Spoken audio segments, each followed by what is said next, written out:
హరే కృష్ణ. అందరికి వినిపిస్తుంది కదా? వినిపిస్తుంది మాతాజీ. హరే కృష్ణ. ఓకే. జగన్నాథ్ బలదేవ్ సుభద్రమయ్యల ఆశీర్వాదంతో ఈరోజు క్లాస్ని మొదలు పెడతాము. ప్రార్థనలు. ఓం అజ్ఞానతిమిరాంధస్య జ్ఞానాంజనాశలాకయా చక్షురున్మిళితం యేన తస్మై శ్రీ గురవే నమః. ఓం నమో ఓం విష్ణుపాదాయ కృష్ణప్రస్థాయ భూతలే శ్రీమతే భక్తివేదాంత స్వామిన్ ఇతి నామినే. నమస్తే సరస్వతే దేవే గౌరవాణి ప్రచారిణే నిర్విశేష శూన్యవాది పాశ్చాత్య దేశతారిణే.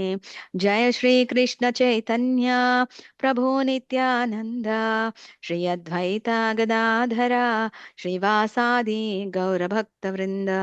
హరే కృష్ణ కృష్ణ కృష్ణ హరే హరే హరే రామ రామ రామ రామ హరే హరే.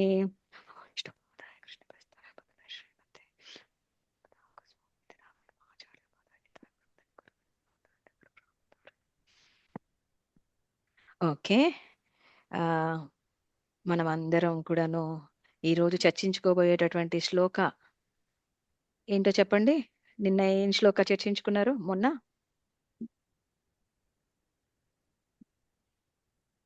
4వ అధ్యాయంలో మాతాజీ 4వ అధ్యాయంలో 20వ శ్లోక మీరందరూ నిన్న అది మొన్నటి క్లాస్లో తెలుసుకున్నారు. ఈ రోజుటి క్లాసు ఈ రోజుతో వచ్చేసి 4వ అధ్యాయంలో ఉన్నటువంటి 21వ శ్లోకం. ఓకే, మనకి భగవంతుడు 4.19 నుంచి ఏం చెప్పారంటే, అసలు కర్మలు నిజమైనటువంటి దివ్య జ్ఞానం పొందినటువంటి శుద్ధ భక్తుని యొక్క కర్మలు ఏ విధంగా ఉంటాయి అన్నది భగవంతుడు మనకి ఇన్ డీటెయిల్ గా ఇస్తున్నారనమాట. ఏం చెప్తారు ఇక్కడ భగవంతుడు 4.19లో భగవంతుడు చెప్తారు కదా, చేసే ఏ శుద్ధ భక్తుడైనా కూడాను వాళ్ళు చేసేటటువంటి ప్రతి కర్మ కూడాను భోగవాంఛారహితంగా ఉంటుంది. భోగవాంఛారహితంగా ఉండి సంపూర్ణ జ్ఞానాన్ని కలిగి ఉంటారు. భోగవాంఛ అంటే మీరు ఆల్రెడీ తెలుసుకుని ఉన్నారు కదా, అంటే ఈ మెటీరియల్ డిజైర్స్ పట్ల, మెటీరియల్ ఈ భౌతికమైనటువంటి కోరికల పట్ల ఆసక్తి లేకుండా ఉండి సంపూర్ణమైనటువంటి జ్ఞానాన్ని కలిగి ఉంటాడు అని 19వ శ్లోకంలో భగవానుడు చెప్పారనమాట. అలాగే 20వ శ్లోకం వచ్చేటప్పటికి ఆ భక్తుడు ఎలా ఉంటాడంటే, మనం చేసేటటువంటి ఏ కర్మ చేసినా కూడాను వాటి నుండి వచ్చేటటువంటి రిజల్ట్ ఏదైతే ఉంటుందో, ఫలితం ఏదైతే ఉంటుందో, ఫలం ఏదైతే ఉంటుందో దాని పట్ల నిత్య తృప్తుడై ఉంటాడు. అలాగే నిరాశ్రయుడై ఉంటాడు. అంటే వేరే ఎవరి దగ్గర కూడాను అర్థించేటటువంటి స్థితిలో కాకుండా నిరాశ్రయుడై ఉంటారు. అలాగే నిత్య తృప్తుడై ఉంటారు. నిత్య తృప్తి, నిత్యం అంటే ఏంటంటే అది ప్రతిరోజు అని కాదు, ప్రతి క్షణం అనుక్షణం కూడాను తృప్తిగా ఉంటారనమాట ఈ శుద్ధ భక్తులు. ఇక 21వ శ్లోకంలో ఏం నేర్చుకున్నారంటే, ఎప్పుడు కూడా ఆయన స్వామ్య భావన కలిగి ఉండరు. స్వామ్య భావన అంటే ఇంకొకడికి నేను సేవ చేస్తున్నాను అంటే కేవలం మనం వైష్ణవ సాంప్రదాయం ప్రకారం, మన గురు పరంపర ప్రకారం మనం ఏం చెప్తామంటే, నేను దాస భావంలో ఉండాలి. అది శుద్ధ భక్తుల యొక్క ఆ ఆలోచన విధానం. ఎప్పుడు కూడా ఎలా ఉండాలంటే, నేను భక్తుల యొక్క, భగవంతుని యొక్క దాసుల యొక్క దాసుల్ని అనేటటువంటి భావనలో మనం ఉండాలి. అలాగే ఇంకొక విధంగా ఏంటంటే, నేను భోగింప తగిన వాడిని అంటే స్వామ్య భావన అనే దానిలో వాళ్ళు ఉండరు. ఎప్పుడు కూడాను నేను సేవించుకునేటటువంటి వ్యక్తిని అనేటటువంటి భావనలోనే ఉంటారు. అండ్ ఇంకా ఏంటంటే, వీళ్ళు ఎప్పుడు కూడా సేవా భావంలో ఉండడం వలన భగవంతునికి, ఆయన యొక్క శుద్ధ పార్షదులకి, వారి యొక్క శుద్ధ భక్తులకి ఎప్పుడు కూడాను దాస భావనలో ఉంటారు. కాబట్టి వాళ్ళు ఎటువంటి పాప ఫలితాల యొక్క ప్రభావాన్ని పొంది ఉండరు అన్న విషయం వరకు మనం తెలుసుకున్నాము. ఇక ఈ రోజుటి శ్లోక వచ్చేసి 4.22, 4వ చాప్టరు దివ్య జ్ఞానం అని మీరందరూ కూడా చక్కగా నాకే చెప్పారు పోయిన వారం, 2 వారాల క్రితం. ఓకే, ఈ దివ్య జ్ఞానంలో 22వ శ్లోక గురించి మనం చక్కగా విపులంగా ఈ రోజు చర్చించుకుందాము. ఓకే, నేను ఒక 2 సార్లు చెప్తాను, ఎవరైనా ఒక్కసారి శ్లోక చెప్పండి. ఓకే, యదృచ్ఛాలాభ సంతుష్టో యదృచ్ఛయా లాభసంతో లాభసంతుష్ట ద్వంద్వాతీతో విమత్సరః ద్వంద్వాతీతో ద్వంద్వాతీతో విమత్సరః విమత్సరః సమసిద్ధావసిద్ధౌ చ సమసిద్ధావసిద్ధౌ చ కృత్వాపి న నిబధ్యతే కృత్వాపి నిబధ్యతే యదృచ్ఛా లాభసంతుష్టో యదృచ్ఛా లాభసంతుష్టో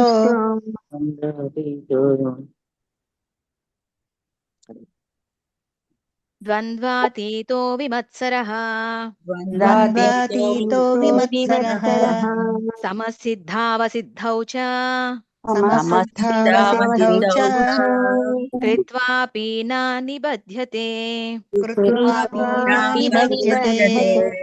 ఎవరైనా ఒక్కళ్ళు చెప్పండి శ్లోక. ఎవరు? శుభాంగి మాతాజీ మీరు చెప్తారా? హరే కృష్ణ మాత హరే చెప్పండి. కృష్ణ మాతాజీ. యదృచ్ఛాలాభసంతుష్టో ద్వంద్వాతీతో విమత్సరః సమః సిద్ధావసిద్ధౌ చ కృత్వాపి న నిబధ్యతే. Very nice, very nice. ఎవరైనా ఇంకొకళ్ళు ఈ ట్రాన్స్లేషన్ చదువుతారా భావాన్ని? యాదృచ్ఛికంగా లభించిన దాంతో సంతుష్టుడవగువాడును, ద్వంద్వములకు అతీతుడైన వాడును, అసూయ లేని వాడును, జయము అపజయములందు స్థిరుడై ఉండేడి వాడును అగు మనుజుడు కర్మలను వర్ణించుచున్నను ఎన్నడును బంధితుడు కాడు. Hare Krishna Mataji. Hare Krishna. Very nice, very nice Mataji. Okay, thank you so much. ఇక్కడ భగవంతుడు ఏం చెప్తున్నారు? యాదృచ్ఛికముగా లభించిన దానితో సంతుష్టుడు వాడగును. యాదృచ్ఛికం అంటే ఏంటండి? యాదృచ్ఛికం అంటే వాటంతట అవి వాళ్ళు అనుకోకుండా. వచ్చే మాతాజీ. అనుకోకుండా వాటంతట అవే వచ్చేటటువంటి వాటికి సంతుష్టుడవుతాడు. అంటే ఆ వచ్చేది లాభం కావచ్చు, నష్టం కావచ్చు, ఏదైనా కావచ్చు. అంటే వాళ్ళకి ఇష్టమైనది కావచ్చు, ఇష్టం కానిది కావచ్చు. యాదృచ్ఛికంగా ఏది లభించినా కూడాను దానికి సంతుష్టుడగు వాడును. ఇక ద్వంద్వాతీతుడు అంటే ఏంటి? ద్వంద్వాతీతుడు అంటే సుఖ దుఃఖాలకు రాగద్వేషాలకు మనకి ద్వంద్వాలు అనేవి ఏంటంటే మన జీవితంలో భాగం. పగలు రాత్రి ద్వంద్వం, సుఖము దుఃఖం ద్వంద్వం కదా. అలలు ఎగిసిపడతాయి, లోపలికి వెళ్ళిపోతాయి కదా, ద్వంద్వం. ఈ ప్రపంచం అంతా, ఈ సృష్టి అంతా కూడాను ద్వంద్వాలతోనే ఉంది. అవునా? జననం మరణం ద్వంద్వమేనా? సుఖం దుఃఖం మరణమేనా? యవ్వనం వృద్ధాప్యం ద్వంద్వమేనా? శీతము ఉష్ణము ద్వంద్వమేనా కదా? లాభము నష్టము ద్వంద్వం. ప్రతిదీ కూడాను ఈ సృష్టిలో, ఈ భౌతిక సృష్టిలో కానీ ఈ సృష్టిలో ప్రతిదీ కూడా ద్వంద్వమే. కానీ ఆ ద్వంద్వాలకి అతీతుడుగా ఉండేవాడు అని చెప్తున్నారు ఇక్కడ కృష్ణుడు. ద్వంద్వాలకు అతీతుడేనంటే నేను రాత్రి అయినా పగలైనా ఆయన సేవలో ఉండడానికి, ఆయన మనసులో నింపుకోవడానికి మనకి ఎటువంటి బాధ ఉండదు. కష్టము నష్టము ఎప్పుడు ఆయనే భాగం, ఆయనే మనకు తోడు నీడ. అలాగే లాభం కానీ నష్టం కానీ మన కర్మానుసారం భగవంతుడు ఏమి ఇవ్వాలనుకుంటే అది ఇస్తారు. అలాగే ఏది తీసుకున్నా కూడాను ద్వంద్వాలకు అతీతంగా. ఇప్పుడు మనం చూసుకుంటే మన భౌతిక ప్రపంచంలో మనం ఏం చేస్తామంటే సుఖం వచ్చేస్తే పొంగిపోతాం. అదే గనక కొంచెం దుఃఖం వచ్చింది అనుకోండి కుంగిపోతాం కదా. అవునా కాదా? ఏదైనా మనం ఉద్యోగం చేస్తుంటే మంచి ప్రమోషన్ వచ్చింది అనుకోండి, అబ్బా ఇంక అసలు మనల్ని ఎవరు ఆపలేరు. అదే విధంగా మనకి ఈ సంవత్సరం ఏదన్నా ప్రమోషన్లు ఇవ్వలేదు, లేదంటే మనకి ఏమి హైక్ ఇవ్వలేదు, ఇంక్రిమెంట్లు ఇవ్వలేదు. అప్పుడేంటి మనకంటే అయ్యో అనవసరంగా ఇక్కడ పనిచేస్తున్నామండి అనేసి బోల్డ్ బాధపడిపోతాం. అంటే ఇక్కడ భగవంతుడు ఏం చెప్తున్నారంటే, ఇది ఒక ఎగ్జాంపుల్ గా మాత్రమే నేను తీసుకున్నాను. ద్వంద్వాలకు అతీతుడు అంటే నీకు అది రాని రాకపోని ఏదైనా సరే కూడాను భగవంతుని ఇచ్చ మేరకు మాత్రమే జరుగుతుంది. కాబట్టి ఈ ద్వంద్వాలకు నేను అతీతుడను. అలాగే ఇప్పుడు కొంతమంది ఉన్నాం అనుకోండి, అబ్బా చలికాలం రా ఏం లేస్తాము, వేసవకాలం అంటే లేవచ్చు కదా. ద్వంద్వం ఏంటి, చల్లగా ఉంది కదా కాసేపు పడుకుందాము. కానీ నిజమైన వైష్ణవుడు ఏం చేస్తాడు? అరే నాకున్న సమయంలో బ్రహ్మ ముహూర్తంలో లేచి భగవత్ సేవ చేసుకొని భాగవతం క్లాస్ విందాం, భగవద్గీత క్లాస్ విందాము అనేటటువంటి వాడేంటి, ఇటువంటి శీత ఉష్ణాలకి అతీతంగా ఎప్పుడు కూడాను భగవంతుని గురించి నేను ఎప్పుడు వినాలి, భగవంతుని సేవలో నేను ఎప్పుడు లగ్నం అవ్వాలి అనేటటువంటి ఆలోచనలో ఉంటాడు. ఇప్పుడు అది ద్వంద్వానికి అతీతమేనా? అవును అవునా మాతాజీ. కదా! ఇప్పుడు మన అంటే పిల్లల్ని మనం కొంతమంది పిల్లల్ని గాని, కాలేజ్‌కెళ్ళే వాళ్ళని గాని, ఇప్పుడు ప్రెజెంట్ జనరేషన్‌లో చూస్తుంటే గనక, అరే! ఈరోజు ఆదివారం రా నేను నిద్ర లేవను. నేను 10 దాకా పడుకుంటాను, 9 దాకా పడుకుంటాను అని అంటూ ఉంటారు. విన్నారా? విన్నాం అవును మాతాజీ. మాతాజీ. అంటుంటారు కదా! అవును మాతాజీ. ఆదివారం కదరా! మామూలుగా మన పేరెంట్స్ కూడా అంటుంటారు. ఏమని? "అరే! ఆదివారం కదా! అప్పుడే లేచావా? పడుకోవచ్చు కదా నువ్వు చక్కగా" అని. కానీ అసలు ఈ బ్రహ్మ ముహూర్తంలో లేవడం వలన మనకి ఎన్ని ఉపయోగాలున్నాయి. భగవంతుని సేవని ఎంత బాగా చేయవచ్చు. భగవంతుని యొక్క ధ్యానం ఎంత బాగా చేయవచ్చు.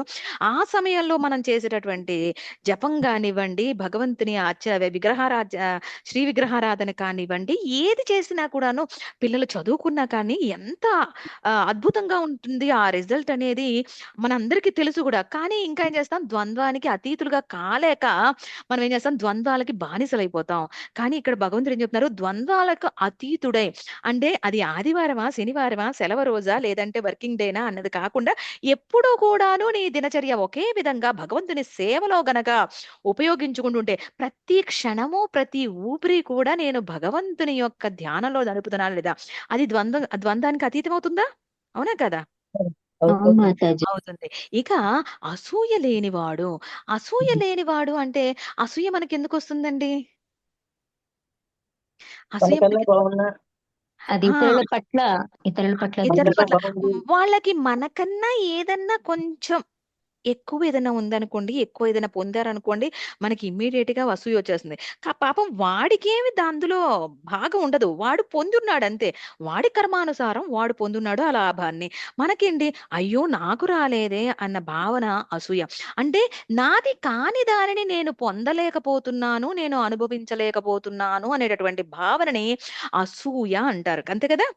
నాది కానిది నేను పొందాలనుకోవటం కానీ, నేను అనుభవించాలి అనుకోవడం కానీ, అది పొందనందుకు ఇతరుల పట్ల మనం పొందేటటువంటి భావనని అసూయ అని అంటాం. అవునా? అటువంటి అసూయ లేనివాడు ప్రతి ఒక్కరి పట్ల కూడాను అరే! వీడు ఇంత మంచిగా వృద్ధిలోకొస్తున్నాడా? ఇంత మంచిగా లాభం పొందాడా? ఇంత మంచిగా భగవంతుని సేవ చేస్తున్నాడా? వీటన్నిట్లి పట్ల మనం సంతోషంగా చివరికి మనం భక్తుల్లో గూడాను మనం మేబీ చానాల క్రితం భగవంతుని యొక్క కృష్ణ భక్తిలోకి వచ్చుండొచ్చు. మనం ఇంకా కూడాను 4 రౌండ్ల జపం చేయడంలోనో 8 రౌండ్లు జపం చేయడంలోనే ఉండిపోయి ఉండొచ్చు. ఎవరైనా మనకంటే త లేట్‌గా జాయిన్ అయ్యి, అప్పుడే వాళ్ళు 16 మాలలు చేస్తున్నారనుకోండి. అయ్యో! వీడు అప్పుడే 16 మాలలకొచ్చేసారని ఒక్కొక్కసారి ఆధ్యాత్మికమైనటువంటి జీవితంలో కూడా మనం ఒకరి పట్ల ఒకరం అసూయ చూయించుకునేటటువంటి అవగాహన మనం మన మన మన చుట్టుపక్కల ఎవరైనా ఒకళ్ళని చూస్తూ ఉండుండొచ్చు. ఎందుకంటే వాళ్ళకి అంత మెచ్యూరిటీ లేకపోవడం వలన. చూసున్నారా ఎక్కడన్నా? ఉంటూనే ఉంటారు మాతాజీ అవును సమాజంలో. మాతాజీ. సమాజంలో ఉంటూనే ఉంటుంది. కానీ భగవంతుడు ఏం చెప్తున్నారు? అటువంటి అసూయ లేనివాడు అసూయ అంటే కేవలం భౌతికమైనటువంటి విషయాలలో మాత్రమే కాకుండా, ఆధ్యాత్మికమైన విషయాలలో కూడాను అసూయ లేకుండా ఉండేవాళ్ళు. కొంతమంది చూస్తే భక్తులే. "అయ్! ఎంతసేపురా నువ్వు ఇంకా దేవుడి దగ్గరే ఉంటావు. ఇంక చాలు ఆపురా పక్కకొచ్చేసి. మనం ఎక్కడికైనా వెళ్దాము, ఏదైనా చేద్దాము" అంటూ ఉంటారు. ఎందుకంటే వాళ్ళు మనల్ని భగవంతుని యొక్క భక్తిలో ఎక్కువ సమయాన్ని కేటాయించడం తట్టుకోలేని వాళ్ళు అసూయ చెందేవాళ్ళు. అవునా? అవును. అట్లా కూడా ఉండుంటారు. కాబట్టి అసూయ అనేది కేవలం భౌతికమైనటువంటి విషయాల పట్లే కాకుండా, ఆధ్యాత్మికమైనటువంటి విషయాల పట్ల కూడా కలిగేటటువంటి అవకాశం ఉంది కాబట్టి, మనం అనుక్షణం కూడాను చాలా జాగ్రత్తగా ఉండాలి. నేను ఏమైనా అసూయ పొందుతూ ఉన్నానా? ఎవరి పట్లైనా భక్తుల పట్లైనా, అభక్తుల పట్లైనా, సమాజంలో ఉన్నటువంటి వ్యక్తుల పట్లైనా, మనకున్నటువంటి బంధాల పట్లైనా కదా! ఏ విషయంలో కూడాను మనం అసూయ చెందకుండా ఉండాలి. అలాగే జయము, అపజయములందు స్థిరుడై ఉండెడివాడు. అంటే నాకు ఈ రోజు ఏదొక పని చేస్తే నాకు ఇదొక లాభం వచ్చింది. నాకు జయం వచ్చింది. అదే అరే! నేను చేసిన పని సక్సెస్ కాలేదు అని అపజయం కానీ, ఈ రెండిటి యందు పొంగిపోవటము, కుంగిపోవటం అనేది లేకుండా స్థిరంగా నేను చేయవలసింది భగవంతుడు ఏం చెప్తారు భగవద్గీతలో అంటే, కర్మ చేసే అధికారం మాత్రమే నీకుంది. అంటే ఎటువంటి మీ ఆహ్, లోటు లేకుండా ఓకే. హోల్ హార్టెడ్‌గా మీ ఫుల్ ఎఫర్ట్స్ తోటి మీరు కర్మ మాత్రం చేయడం మాత్రమే మీకున్నటువంటి హక్కు. ఆ తరువాత దానికి వచ్చేటటువంటి ప్రతిఫలం అది నా సొత్తు. మీకు ఏది ఇవ్వాలో అది నేనిస్తాను అని భగవంతుడు చెప్పారు. కానీ మనం ఏం చేస్తామంటే ఒక కర్మ చేసి నేనది సక్సెస్ అవ్వాలి, నాకు అది మంచి లాభాన్ని చేకూర్చాలి అని మనం దానిపైన ఎక్స్‌పెక్ట్ చేస్తాం. అప్పుడేమవుతుంది? భగవంతుడు చెప్పిన దానికి విరుద్ధంగానే మనం వెళ్తున్నాం కదా! భగవంతుడు ఏం చెప్పారు? మీరు కర్మలు చేయవలసినటువంటి కర్మలు మీరు చేయండి. దానికి వచ్చేటటువంటి రిజల్ట్ మాత్రం మీరు ఆశించకండి. అది నా చేతుల్లో ఉంది. అది నేను ఇస్తాను. నేను ఏది ఇవ్వాలంటే అది ఇవ్వాలి అని. కానీ ఈ జయము, అపజయముల వందు స్థిరంగా లేకుండా మనం పొంగిపోవటం, కుంగిపోవటం అనేది జరుగుతూ ఉంది అంటే కారణం ఏంటంటే, ఆ రిజల్ట్‌ని మనం ఎక్స్‌పెక్ట్ చేయడం వలన. మనది కాని దానిది మన పని Get ready to కానప్పుడు go to మనం the future. ఆ! Bluetooth అవును. mode. Your device is ready to pair. You are now connected to your SoundDrum One. Hare Krishna. Umapati prabhu, can you please mute yourself? Prabhu Umapati prabhu మ్యూట్‌లో పెట్టుకోండి. Hare Krishna. Yes prabhu. Thank you so much. Okay. మనకి అంటే మనది కాని విషయాలలో తలదూర్చటం అనేది మన పొంగుకి, కుంగుకి కారణమవుతుంది. అవునా? అదే జయము, అపజయములందు స్థిరంగా ఉండాలి అంటే ఏంటంటే, మనది కాని విషయాలలో మనము అత్యుత్సాహం చూపించడం అనేది సరియైన విషయం కాదు. అంటే మనది కాని విషయం అంటే చివరికి మనం చేసేటటువంటి కర్మలు కూడాను కర్మ వరకే నువ్వు చేయవలసినది, దానికి వచ్చేటటువంటి రిజల్ట్ నీకు సంబంధం లేనటువంటిది. దానిలో నువ్వు జయం పొందాలా, అపజయం పొందాలా అన్నది భగవంతుని యొక్క ఇచ్చ. ఆయన ఇచ్చేటటువంటి ఆయన పనిలో నేను తలదూర్చాల్సిన అవసరం లేదు. ఎందుకంటే ఆయనకి ఇచ్చేటటువంటి గౌరవం ఏంటంటే ఆయన చేయవలసిన దాన్ని ఆయన చేయనీయడమే కదా! కాబట్టి జయము, అపజయములందు స్థిరుడై ఉండెడి వాడును. అగు మనుజుడు కర్మలను వనరించుచున్నను ఎన్నడును బంధితుడు కాడు. అంతే కదా! ఇప్పుడు ఈ విషయాలనన్నిటిని గనక మనం ఆలోచిస్తే ఏం జరుగుతుంది? మనం డెఫినిట్‌గా మన కర్మలు ఏ కర్మలవుతున్నా కూడాను అవి మనల్ని బంధించవు. కర్మలు బంధించడం ఏంటండి? కర్మలు బంధించడం ఏంటంటే, మనం అసలు ఈ దేహం తీసుకోవడానికి కారణం ఈ దేహం పేరేంటండి? ఈ దేహం పేరేంటి? కాయం అంటే కాయము అంటాము. కాయం. శరీరము, శరీరము, కాయము, పురంధేశ్వరి స్థూల దేహము. అవును, ఇవన్నీ అంటాం. స్థూల దేహము. దీనికి ఇంకొక పేరేంటంటే కర్మదేహం అని కూడా అంటాం. అంటే మనం ఇంకా వినున్నాం పూర్వం ఈ చాలా క్లాసుల్లో కూడా వినున్నాం. ఏంటంటే మనం చేసుకున్నటువంటి కర్మలకి ఆధారంగానే మనం పొందేటటువంటి దేహం అనేది ఉంటుంది అని. కాబట్టి 80 లక్షల జీవరాశులలో మనం పుట్టి ఆఖరి అవకాశంగా మనం మళ్ళీ మానవ దేహాన్ని పొందుతాం అన్నమాట. కాబట్టి ఈ దేహాలన్నిటికీ ప్రతి దేహానికి కారణం ఏంటంటే మనం చేసుకున్నటువంటి పూర్వకర్మల కారణము కదా! పూర్వకర్మల కారణం వలన మనం ఈ దేహాన్ని పొందుంటాం. దీన్ని కర్మదేహము అని అంటాం అన్నమాట. కాబట్టి ఈ కర్మ మనల్ని ఏం చేస్తుంది? మనం చేసుకున్నటువంటి పూర్వ కర్మలన్నిటిని ఏం చేస్తాయండి? మనల్ని ఒక శరీరంలో బంధిస్తున్నాయి. అవునా? మనం చేసుకున్న పూర్వకర్మలు మనల్ని శరీరాలలో బంధిస్తున్నాయి. వేరు వేరు శరీరాలలో.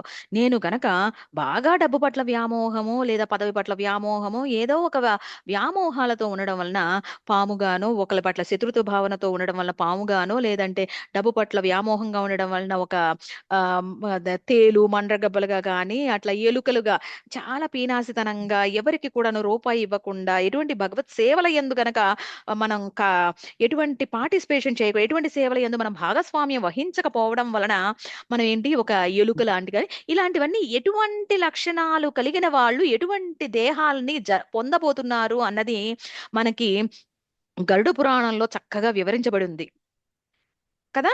మీరు చాలా సార్లు విని ఉంటారు కదా గరుడ పురాణంలో. గరుడ పురాణంలో చెప్తారు. మనం ఎటువంటి ఆలోచనల్ని, ఎటువంటి లక్షణాలని కలిగి ఈ జీవితాన్ని నడుపుతూ ఉంటామో, వాటి యొక్క ప్రతిఫలం ఆధారంగా మనం పొందేటటువంటి నెక్స్ట్ పొందేటటువంటి దేహం ఉంటుంది అన్నది మనకి గరుడ పురాణం చక్కగా వివరిస్తుంది. కాబట్టి మనల్ని ఏం బంధిస్తున్నాయండి? మనం చేసుకున్నటువంటి కర్మలే కదా ఒక దేహంలో మనల్ని బంధిస్తుంది.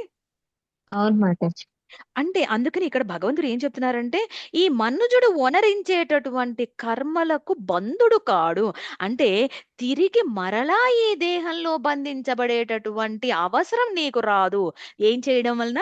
మనం లభించిన దానితో సంతుష్టిగా ఉండడం వలన, ద్వంద్వాలకు అతీతులమై ఉండడం వలన, అసూయ లేకుండా ఉండడం వలన, జయాపజయాల పట్ల స్థిరంగా ఉండడం వలన, ఈ 4 లక్షణాలను కలిగి ఉన్నవాడు ఎటువంటి బంధాలకు కూడాను, ఎటువంటి కర్మ బంధాలకు కూడాను లోబడడు. కర్మల యొక్క కర్మల పట్ల బంధీకృతుడు అవ్వకుండా ఉంటాడు అని అర్థం అన్నమాట.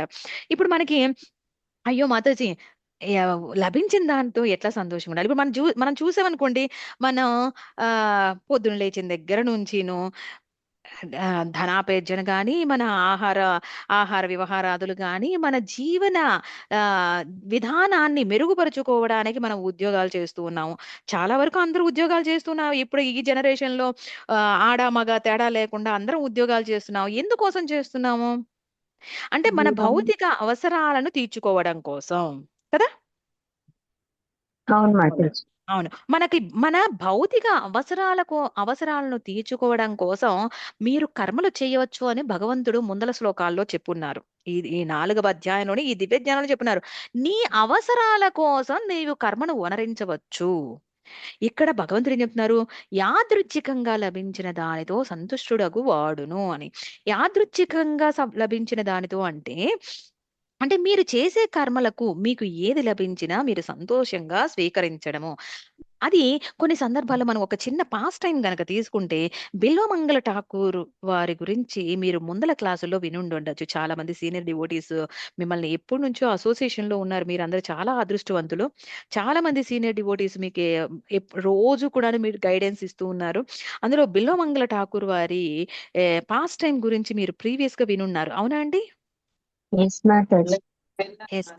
అవును కదా! బిల్వమంగళ ఠాకూర్‌లు వారు బ్లైండ్ కదా! ఆయన ఎప్పుడూ కూడాను బృందావనంలో ఉన్నటువంటి అరణ్యంలో ఒక చెట్టు కింద కూర్చొని ఎప్పుడు హరినామంలో మునిగి తేలుతూ ఆ రుచిని ఆస్వాదిస్తూ ఉండేవాళ్ళట. ఉంటే కొన్ని రోజుల పాటు ఆయన ఎటువంటి ఆహారం తీసుకోలేదు. కృష్ణుడికి అనిపించిందంట, అయ్యో! వీడు మర్చిపోయాడు దేహంలో ఉన్న సంగతి గూడా. అంటే ఆత్మ స్థాయిలో నిలిచిపోయాడు. భగవంతుని నామ జపంలో, నామ రుచిలో ఆయన ఆత్మస్థాయిలో నిలిచిపోయాడు. కానీ ఈ దేహం స్థూల దేహానికి నిలబడాలి అంటే ఒక ఆహారం అనేది కావాలి. అయ్యో! ఈ దేహం శుష్కించిపోతుంది. కాబట్టి కృష్ణుడే బాధపడ్డాడంట. అయ్యో! వీడికి నేనేదన్నా ఇవ్వాలి అని ఒక చిన్న గోపబాలుడిగా ఒక ఈ ప ఈ ఆవుల్ని కాసుకునేటటువంటి ఒక 11 ఏళ్ల అబ్బాయిగా వచ్చి, ఒక కుండ నిండా ఆవు పాలు తీసుకొనొచ్చి, తాత ఇవి తాగు" అన్నాడు లేపి. ఆయన్ని ధ్యానంలో నుంచి, భగవన్నామంలో నుంచి బయటికి తీసి. అయితే "ఎవరు నాయనా నువ్వు" అంటే, "నేను కొన్ని రోజుల నుంచి చూస్తున్నాను. ఇక్కడ ఈ బృందావనం, ఈ అరణ్యాల్లోనే నేను నా ఆవుల్ని కాసుకోవడానికి వస్తూ ఉంటాను. గత 4, 5 రోజులుగా చూస్తున్నాను. నువ్వు కళ్ళు తెరవట్లేదు. నువ్వు కేవలం జపం చేసుకుంటున్నావు. ఎక్కడ నువ్వు నీ దేహం ఎక్కడ కృషించిపోతుందో, ఎక్కడ శుష్కించిపోతుందో అన్న ఆలోచనతోటి నేను నీ కోసం ఈ పాలు తీసుకొచ్చాను. తాగు తాత" అంటారు. అయితే అప్పుడు బిల్వమంగళ ఠాకూర్లు వారు స్వీకరిస్తారనమాట. అదే చూడండి, అంటే మనకి చెయ్యాలి అని లేకపోయినా, మీరు ఎప్పుడైతే భగవంతుని యొక్క భక్తిలో తీవ్రంగా మునిగిపోయినప్పుడు, మిమ్మల్ని మీరు మర్చిపోయినప్పుడు, భగవంతుడే కేవలం సాక్షాత్తుగా భగవంతుడే వచ్చి మీకు కావాల్సినటువంటి అవసరాలను తీరుస్తారు. ఇంకా ఇక్కడ ఏం చెప్తారంటే, భగవంతుడు ఏం చెప్తారంటే, మనం అవసరాలను తీర్చుకోవడం కోసం పని చేయాలి కానీ, లగ్జరీస్ కోసం అంటే, లగ్జరీస్ అంటే ఏమంటారు మనం? అంటే ఈ విలాసవంతమైనటువంటి జీవితం కోసం, విలాసాల కోసము భౌతికమైనటువంటి ఆహ్, ఆహ్, భౌతికమైనటువంటి ఈ కోరికలు ఉంటాయి గదా! ఈ భౌతికమైనటువంటి విలాస కోరికలని కోసం మనం గొడ్డులాగా చాకిరీ చేయవలసిన అవసరం లేదు అన్నది ఇక్కడ శ్రీల ప్రభుపాదుల వారు చక్కగా భాష్యంలో వివరించారనమాట. అంటే ఇంకా ఏంటంటే వీళ్ళు ఈ దేహ పోషణ కోసం ఎక్కువ పనిచేయరు. ఎంతవరకు అవసరమో అంతవరకే పని చేస్తారు. అండ్ వచ్చిన దానితోటి ఎంత వస్తే అంతవరకు వాళ్ళు సంతృప్తిగా జీవితాన్ని వెళ్ళబుచ్చుతారు. అలాగని అరే నేను పని ఏం చెయ్యను, నేను కూర్చొని భగవంతుని జపమే చేసుకుంటూ ఉంటాను అంటే బిల్వమంగళ ఠాకూరుల వారి అంత శుద్ధ భక్తిని, శుద్ధ నామం చేసేటటువంటి స్థాయిలో మనం లేవు కాబట్టి మనం ఆ స్థాయిలో భగవంతుడు వచ్చి మనకి సేవ చేస్తారు అనేది ఆశించడం అనేది మన తాహతకు తగ్గ విషయం కాదు. అలాగే ఈ భగవంతుడు ఈ ఈ శుద్ధ భక్తులు ఎలా ఉంటారంటే వాళ్ళు ఒకళ్ళ దగ్గరకు వెళ్ళి భిక్షం ఎత్తటం కానీ, ఒకళ్ళ దగ్గర నుంచి అప్పు చేసి ఇంట్లో కూర్చొని చక్కగా విలాసవంతంగా గడపటం అనేది కానీ అటువంటిది ఎప్పుడూ చేయరట. అది శ్రీల ప్రభుపాదుల వారు మనకి ఈ శ్లోకాల యొక్క తాత్పర్యంలో వివరిస్తూ ఉన్నారు. ఇక జీవనోపాధి కోసం వాళ్ళు ఒకళ్ళ దగ్గర ఎప్పుడు కూడాను ఒక విధేయతా భావంతో ఉండవలసిన అవసరం లేదు. నీ ఫుడ్ కోసం నువ్వు ఒకళ్ళ దగ్గర విధేయతా భావంతో వాళ్ళని దేవుళ్ళ ఇప్పుడు మనం కొంతమంది చూస్తే మనం ఉద్యోగాల్లో చూస్తూ ఉంటేనండి, అబ్బా బాస్ దగ్గర చెప్తూ ఉంటారు, అబ్బా నీ అంత రోడ్లు లేరు, నువ్వు ఇంద్రుడివి చంద్రుడివి, ఎందుకు కించిత్తు భౌతికమైనటువంటి లాభం పొందడం కోసం వాడు పెద్ద దేవుడు కంటే గొప్పవాడులాగా కీర్తిస్తూ ఉంటారు. ఎప్పుడైనా చూసుంటారా? ఇవన్నీ వర్కింగ్ పాలిటిక్స్. ఎవరైతే వర్క్ చేస్తున్నారో చాలా మందికి తెలుస్తూ ఉంటుంది కదా, వర్కింగ్ పాలిటిక్స్. వర్క్ ఫీల్డ్ లో మనకి పాలిటిక్స్ అన్ని చూస్తుంటాం. కొంతమంది అది అంటుంటారు కదా, ఏం సోపేసేస్తున్నాడు రా వీడు అంటుంటారు కదా. అంటే ఏంటంటే వాడికి ఏదో కొంచెం భౌతిక పరమైనటువంటి లాభం కోసం ఎవడినో ఒకడిని, అర్హత లేని వాడిని భగవంతుని స్థాయిలో కీర్తించుతూ ఉండడం అనేది చాలా అసహ్యమైన విషయము, చాలా తుచ్చమైనటువంటి విషయం అన్నమాట. కాబట్టి జీవనోపాధి కోసం ఎవడినో భగవంతుని స్థాయిలో నిలిపి వాడికి అంత గౌరవం ఇవ్వడం అనేది ఎప్పుడూ కూడాను ఈ భగవద్భక్తులు చేయరట. వాడు స్వతంత్రుడై ఉంటాడు. నేను చేస్తున్నటువంటి కర్మకు నేను ఏది పొందుతానో అది భగవంతుని ఇచ్చగా నేను స్వీకరిస్తాను అని భగవంతుడు మనకి ఇక్కడ ఈ శ్లోకంలో స్పష్టంగా మనకి వ్యక్తపరుస్తూ ఉన్నారు. ఇక ఏం చెప్తారంటే ఎప్పుడు కూడాను కృష్ణ భక్తి సేవకి అడ్డు రాకుండా తన కర్మలను చూసుకుంటారు. ఫర్ ఎగ్జాంపుల్ అండి, మనం ఉద్యోగం చేస్తూ ఉన్నామని నేను ఉద్యోగం చేస్తున్నాను కాబట్టి నేను భక్తి చేయను, నేను ఉద్యోగం చేస్తున్నాను కాబట్టి నేను నా ఇల్లు సంసారము చక్కదిద్దుకోను, నేను ఉద్యోగం చేస్తున్నాను కాబట్టి నేను భగవత్ సేవను చేయలేను, భగవంతుని యొక్క శ్రీ విగ్రహారాధన చేయలేను, నేను భగవంతుని యొక్క కైంకర్యాన్ని ఏమీ చేయలేను అనేటటువంటి ఆలోచనలో ఉన్నారు అంటే అది వాళ్ళు భగవత్ సేవను అవాయిడ్ చేస్తున్నారనే కానీ మీరు చేసేటటువంటి ఉద్యోగం ఎప్పుడు కూడాను అది అడ్డుగా ఉండదు. ఇన్ కేస్ అంతగా అడ్డు అయితే వాళ్ళు ఆ ఉద్యోగాన్ని వదిలేస్తారు. కానీ ఉద్యోగాన్ని వదిలేయడం అంటే ఏది సహకరిస్తుందో వారి భగవత్ సేవకు, భక్తికి, వారిని ఉన్నతమైనటువంటి మార్గంలో నడిపించడానికి ఏది వాళ్లకు సహకారంగా నిలుస్తుందో భక్తి మార్గంలో ముందరకు వెళ్ళడానికి అటువంటి విధానాలను మాత్రమే స్వీకరిస్తారు. కానీ అడ్డుగా ఉండే వాటిని వాళ్ళు కంటిన్యూ చేయరనమాట, వాళ్ళు వదిలేస్తారు. అది శ్రీల ప్రభుపాదుల వారు ఇక్కడ చక్కగా వివరించి ఉన్నారు మనకి. అలాగే మనకి చూడండి, కొంతమంది చూస్తే వర్షాలు పడుతున్నాయండి, ఏం వెళ్తాంలేండి గుడికి, ఏం వెళ్తాంలేండి సేవలకి అని అంటూ ఉంటారు. విన్నారా? అయ్యో బాగా వర్షం పడుతుందండి, ఏం వెళ్తానండి, ఈ పూటకి ఇంట్లో ఉన్నాం. విన్నాం కదా. అయ్యో ఈ రోజు ఏం వెళ్తాంలేండి, ఈ రోజు ఈ పండగ కదా, పండగ రోజున మనం భగవంతుడికి మనం ఇంట్లో చేసుకున్నాం, ఏం భాగవతం లేండి ఈ రోజుకి, ఒక పూట వినకపోతే ఏమవుతుంది లేండి. అవును కదా. ఇవన్నీ ఏం చేస్తున్నాయి మనకి, మనకున్నటువంటి మానసిక వైకల్యం అంటే ఏంటి, ఈ ద్వంద్వ భావనే మానసిక వైకల్యం. మానసిక వైకల్యం అంటే ఎవరో పిచ్చి వాళ్ళు అని అనుకుంటుంటాం కదా మనం మామూలుగా అంటే కొంచెం ఈ ఐక్యూ లెవెల్స్ తక్కువ ఉన్న వాళ్ళని మనం మానసిక వైకల్యులు అని అంటాం మామూలుగా భౌతిక ప్రపంచంలో.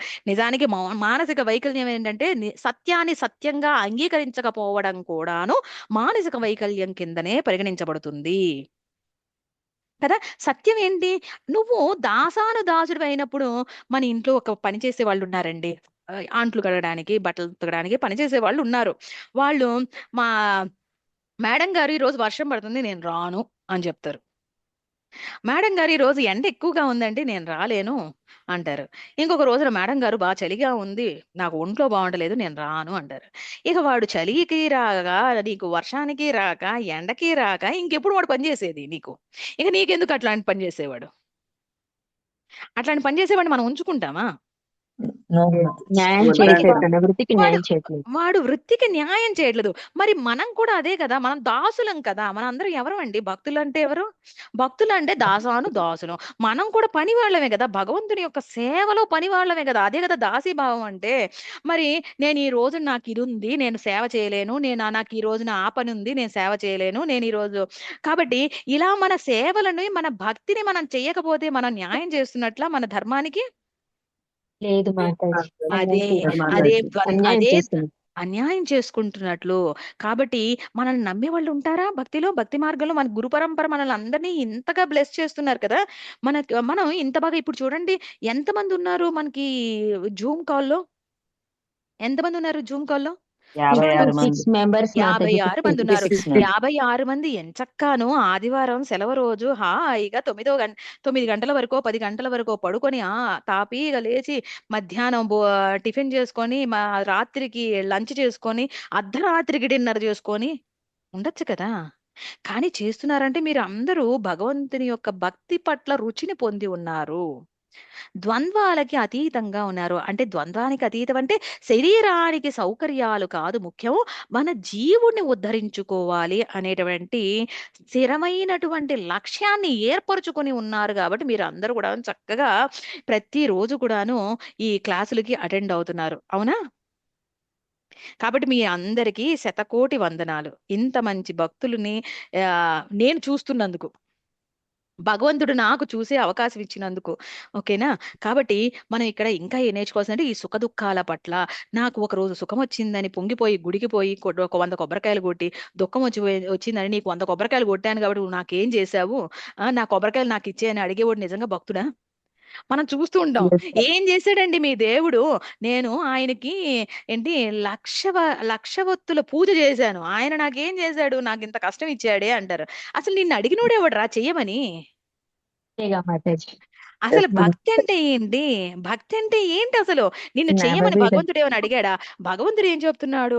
పత్రం పుష్పం ఫలంతోయం యోమే భక్త్యా ప్రయచ్చతి. భక్తితో నువ్వు ఒక పువ్వు పెట్టురా, ఒక ఆకు పెట్టురా, ఒక నీళ్లు, ఒక ఉద్దరిని నీళ్లు ఇవ్వురా నాకు, ఒక ఫలం. ఏది నువ్వు సృష్టించింది కాదు, ఏది పొందడానికి నువ్వు కష్టపడాల్సిన అవసరం లేదు. నీ కోసం నేను చెట్లు బయట పెట్టాను, నదులు ఇచ్చాను, బావులు ఇచ్చాను, అన్ని ఇచ్చాను. అందులో నుంచి ఒక గంట నీళ్లు ఇవ్వు, ఒక పువ్వు కోసి నువ్వు దేవుడి దగ్గర పెట్టు. నువ్వేమి 1,00,000 పూలు కొనుక్కొచ్చి తామర పూలు అర్చన చెయ్యక్కర్లేదు, ఏం చేయక్కర్లేదు. భగవంతుడు నిన్నేం అడగట్లేదు. భగవంతుడు నీ శక్తి కోసం, నీ ప్రీతి కోసం నువ్వు ప్రేమగా ఏది అర్పిస్తే అది తీసుకుంటారన్నప్పుడు నువ్వు అహంకారాన్ని చూపించడం కోసం నేను ఈ నోము చేశాను, ఆ నోము చేశాను, భగవంతుడు నన్ను చిన్న చూపు చూశాడు అని అంటవంటే ఎంత కృతజ్ఞతాభావంతో జీవితాలను గడుపుతున్నామో కదా. కదా, ఇట్లాంటి వాళ్ళని మనం చాలా మందిని చూస్తూ ఉంటాం మన చుట్టుపక్కల. అప్పుడు మనం అర్థం చేసుకోవాలి, అయ్యో నేనే స్థాయిలో ఉన్నానురా, నేను కూడా అలానే ఆలోచిస్తున్నానా. ఒక్కొక్కసారి మనం మన చుట్టుపక్కల కొంతమంది భక్తుల్ని చూస్తూ ఉంటాం అనమాట. అంటే కొత్తగా భక్తిలోకి వచ్చిన వాళ్ళని కానీ కొంతమందిని చూస్తుంటా. నీకు విషయం తెలుసా, నేను 2 సంవత్సరాల నుంచి హరే కృష్ణ మహామంత్రం జపం చేస్తున్నాను, కానీ అప్పటి నుంచి నాకు ఇంట్లో కష్టాలు మొదలైనవి, నా జీవితంలో కష్టాలు మొదలైనవి అని కొంతమంది అంటుంటే నేనే విన్నానమాట. అదేంటో కర్మ కొద్దీ నా చెవును పడుతూ ఉంటాయి ఇట్లాంటివన్నీ అంటుండే. విన్నారండి ఎప్పుడన్నా? కొంతమంది మాతాజీ కొంతమంది నాతో కొంతమంది అన్నారు, అయ్యో ఈ కృష్ణ భక్తిలోకి వచ్చాక చాలా కష్టాలు వచ్చినాయండి. అరే కృష్ణ భక్తిలోకి వచ్చే కష్టాలు పడుతున్నాయి అంటే నీ అంత అదృష్టవంతుడు ఎవరు లేడు రా. భగవంతుడు ఆ చిన్ని కష్టంతో నీ కర్మనంతటినీ తీసేస్తున్నాడు. అరే నువ్వు ఎంత భాగ్యవంతుడు కదరా అని మనం సంతోషపడాలి. వాడికి చెప్పాలి, అరే నువ్వు చాలా అదృష్టవంతుడురా, ఇంత చిన్న నువ్వు భక్తిలోకి రావడంతో భగవంతుడు నీకు ప్రసన్నమైపోయి నీకున్న కర్మని ఆ చిన్న కొద్దిపాటి కష్టంతో తీసేస్తున్నాడు అని. అవునా? అలా అర్థం చేసుకోలేరు కదా. అది ఆ స్థాయిలోకి మనం రావాలి. వచ్చేటటువంటి కష్టానికి కానీ సుఖానికి కానీ మనం నిజంగా సుఖం పొందుతున్న వాడంటేనంట ఎన్నో జన్మల చేసుకున్న పుణ్యాన్నంతా కరిగించుకుంటున్న దురదృష్టవంతుడంట. ఎప్పుడైతే ఎవడైనా కష్టపడతాడో, అయ్యో! చాలా కష్టాల్లో ఉన్నానండి అన్నాడంటే, ఎన్నో జన్మల్లో పేరబెట్టుకున్నటువంటి పాప రాశిని దగ్ధం చేసుకుంటున్నటువంటి భాగ్యవంతుడంట. ఇప్పుడు చెప్పండి, నిజంగా ద్వంద్వాలకి మనం ఎఫెక్ట్ అవ్వాలా? లేదు అవ్వక్కర్లేదు మాతాజీ. అవ్వకూడదు మాతాజీ. మాతాజీ. ద్వంద్వాలకి ఎఫెక్ట్ అవ్వాల్సిన అవసరం లేదు. మనం సంతోషపడాలి. అరే! నా కర్మలన్నీ పోతున్నాయిరా ఇంత చిన్న దాంతో. భగవంతుడు ఎంత చక్కగా తీసేస్తున్నాడు నా కర్మలన్నిటిని అని సంతోషపడాల్సినటువంటి విషయమే కదా! అది ఎప్పుడొస్తుంది ఇటువంటి జ్ఞానం? ఎప్పుడైతే మనం శుద్ధ భక్తుల సాంగత్యంలో ఉండి, ఎప్పుడు నిత్యం భాగవత సేవయ, ఎప్పుడు కూడాను భగవంతుని యొక్క లీల, నామ, రూప, గుణ వర్ణనలో మనం అంటే నియుక్తమై ఉంటామో, అప్పుడు మనం ఈ ద్వంద్వాలకి అతీతులం అవుతాము. అలాగే ఒకరికి ఉందని అసూయ లేకుండా మనం సంతోషంగా, ఎందుకంటే ప్రతి ఒక్కడిలో మనకి ఇంగ్లీష్‌లో ఒక సేయింగ్ ఉంటుంది. ఏంటంటే, పక్కవాడికి కష్టం వచ్చినప్పుడు నువ్వు నీ హృదయంతో ఆలోచించు. నీకు కష్టం వచ్చినప్పుడు నీవు నీవు నీ బుద్ధితోటి ఆలోచించు అంటారు. ఎంత గొప్ప విషయం కదా! పక్కవాడికి కష్టం వస్తే నీ హృదయంతో ఆలోచించు. నీకు కష్టం వస్తే నీ బుద్ధితోటి ఆలోచించు. దీని వలన మనకేమర్థమవుతుంది, అప్పుడు మనకి అసూయ అనేది ఉండదు. ఎందుకు? అరే! పక్కవాడు ఒక కష్టంలో ఉన్నాడంటే, నేను ఆ స్థానంలో ఉంటే నా హృదయం ఎలా స్పందిస్తుంది అనే విషయంలో మనం ఆలోచిస్తాం. కాబట్టి వాడికి ఏ విధంగా మనం సహాయం చేయగలమా అని అనుకుంటాం. అదే విధంగా మనకి కష్టం వచ్చినప్పుడు మన బుద్ధిని గనక ఉపయోగిస్తే, నేను ఆ కష్టం నుంచి ఏ విధంగా బయటపడగలను? బుద్ధి ఏంటి? బుద్ధి అంటే మన ఇంటెలిజెన్స్, మన జ్ఞానం. మన జ్ఞానం ద్వారా దాన్ని ఏ విధంగా స్వీకరించాలి? ఎటువంటి అవకాశం ఏమైనా ఉందా దాని నుండి బయటపడడానికి? నీ కష్టం నుంచి నువ్వే బయటపడాలి కాబట్టి, నీ బుద్ధి ప్రకారం, నీ ఆలోచన ప్రకారం నువ్వు ఆలోచించుకొని బయట రావాలి. కాబట్టి ఇది చాలా చాలా మంచి విషయాలు. కాబట్టి మనం అసూయ లేకుండా ఉండాలి అంటే, ఈ విధంగా పక్క వాళ్ళ స్థానంలో మనం ఉండి ఆలోచిస్తే మనకెప్పుడు కూడాను అసూయను పొందేటటువంటి అవకాశం ఉండదు. కదా! కాబట్టి ఈ కృష్ణ భక్తిలో మనం ఈ 4 లక్షణాలను గనక అవగతం చేసుకొని, ఆచరణలోకి తీసుకొని గనక వస్తే, మనకి ఈ దివ్య జ్ఞానం అనేది ఆ శ్రీకృష్ణుని యొక్క అనుగ్రహం వలన మనం పరిపూర్ణంగా పొందేటటువంటి అవకాశం ఉంది. కృష్ణుడు ఈ దివ్య జ్ఞానాన్ని కేవలం అర్జునుడి కోసమే ఇస్తున్నారా? మనందరికీ కూడా మాతాజీ. మన అందరికి అర్జునుడిని ఒక కారణంగా చూయిస్తున్నారంతే. నిజంగా అర్జునుడు చిన్నప్పటి నుండి అండి కృష్ణుడి యొక్క సాహచర్యం పొందినవాడు. మిత్రుడు కదా! ఎప్పుడు కృష్ణుడు ఈ జ్ఞానం ఇవ్వకుండా కేవలం యుద్ధ భూమిలోనే అర్జునుడికి ఈ జ్ఞానం ఇస్తున్నారు అంటే, ఒక కారణంగా ఆయన చూయించి మనందరికీ చెప్పాలనుకున్నది ఆయన చెప్తున్నారు. కాబట్టి ఈ జ్ఞానాన్ని మనందరి కోసం కృష్ణుడు అర్జునుడికి కాదు చెప్తుంది. నీకు, నాకు, ప్రతి ఒక్క జీవుడికి కూడాను ఈ జ్ఞానాన్ని భగవంతుడు పరమ కరుణతోటి ఇంత దివ్య జ్ఞానాన్ని అందులో ఇస్తున్నారనమాట. అందులోని ఇంకా భగవంతుడు చెప్తాడు, ఇది గుహ్యమైన జ్ఞానం అని. అరే! ఇంత పెద్ద సీక్రెట్ ఇంత ఓపెన్‌గా చెప్పేసారే, ఓపెన్ సీక్రెట్‌గా. కానీ చెప్పినా అర్థం భగవంతుడికి చేసుకోలేకపోతున్నాం కదా! అది very good Shubhangi Mataji. Very nice. Okay. చెప్పినా కూడా భగవంతుడికి తెలుసు. వాడు ఎంత సరెండర్ అయితే అంత జ్ఞానాన్ని మాత్రమే పొందగలగాలి. ఇప్పుడు ఒక ధార ఉందండి. ఒక మంచి పాల ధార ఉంది. పాలు పితుకుతున్నారు మీరు ఆవు దగ్గర నుంచి.